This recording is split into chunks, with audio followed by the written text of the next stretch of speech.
Alright, welcome to Fix-It Stuff 4. In this example, I'm going to be showing you the different type of layout for color. So in this case I have this. It's a little bit more repaired from the last one. But this mesh offers a lot to a student as far as like different things you can do with it. So in this case, let's look at UV layout. It's all about UV layout every time. So last video we covered different map sets. We got map 1 and map 2. Map 1 is just for color and map 2 is just for light mass within the UDK. Map 2 is a thing called stacked UVs, and it works well with the color. But let's look at how we could do the UVs on this so that they're not only stacked but utilized. Okay, so go like this, jump into a front view, let's mesh separate, and I don't want to deal with this piece just yet, so I'm just going to deal with the smaller stuff.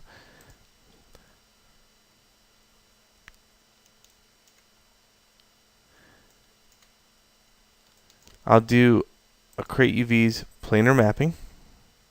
That will take a head-on collision of it.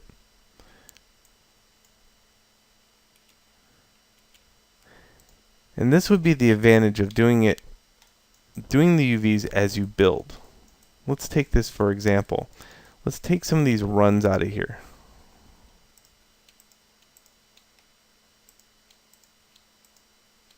Just like that. Let's take this one and fix the UVs for it.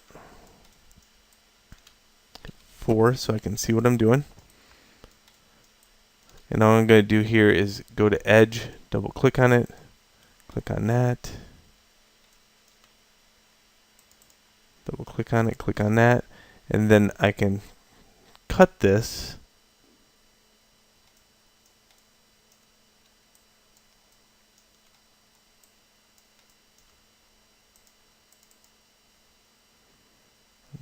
we'll cut there too. Go to UV, go to unfold it, and this is what I have. I'm going to unfold it till it's about straight like this, and then I'm going to lay it out right here.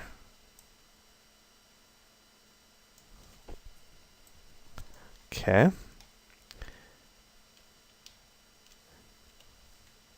Now look how much better that looks. Very high res. I also have a different texture in here now for this one, so I might want to go get that.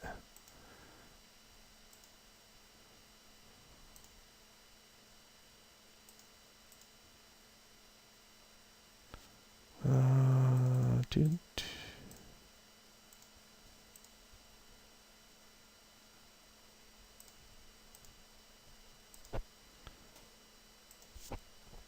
There we go. Back to Maya for the switcheroonie.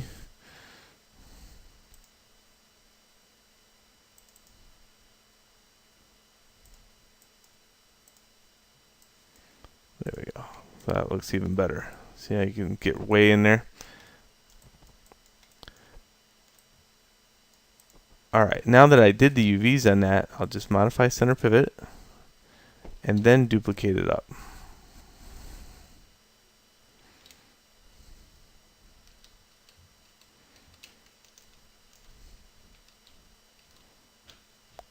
Just like that. Now if you look at the UVs, I'll combine all those together.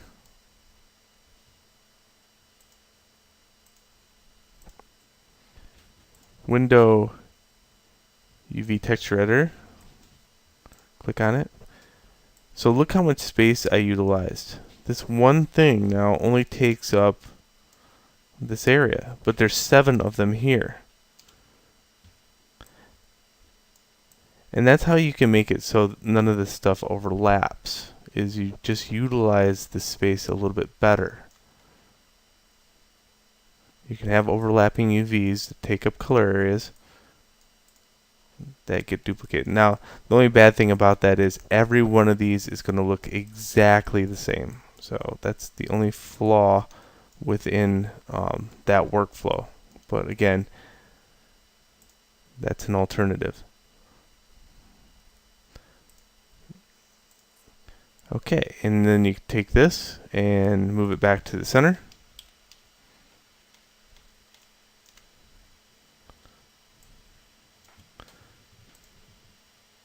Export selection.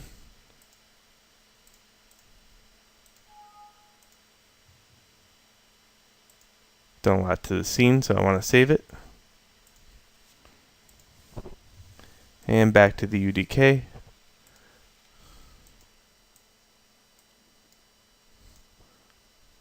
So over here, I'll just re-import that.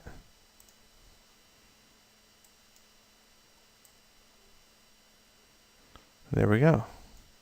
All updated. You should always double check to see if everything came in right. Did 0 come in? And there's 0. And did 1 pop over? Yes. Now that will only work for color space UVs, not light mass UVs. Anytime you use light mass, it has to have its own unique texture coordinates, because the map would look all the same, or the shading would look all the same all the way across, and you don't want that. We'll build lighting for proof of concept.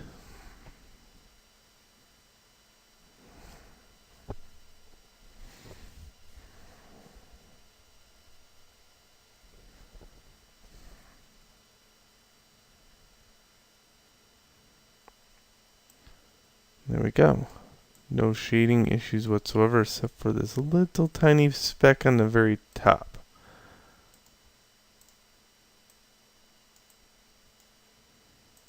Of each one. And what is that all about? Well, if you remember right, I didn't set the face after I did all that.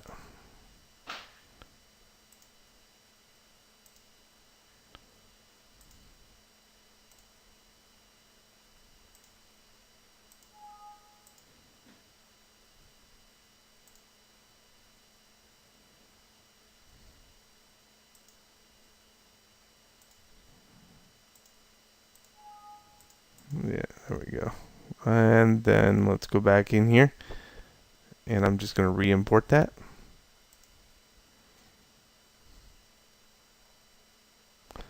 And build lighting.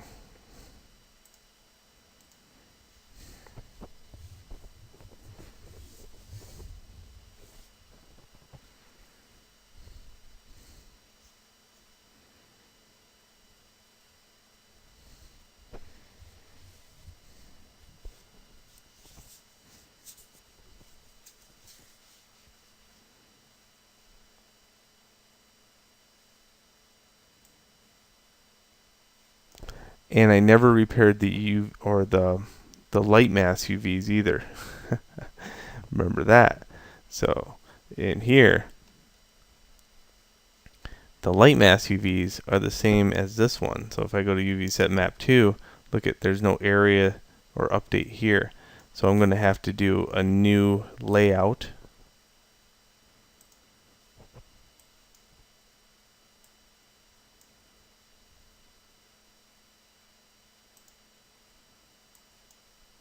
There's all the pieces that I was missing.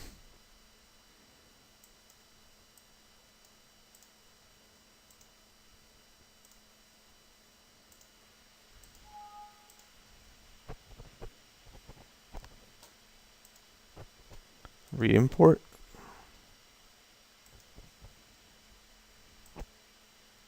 And that is a perfect example why light mass UVs have to have their own unique space, because it'll repeat over and over like that.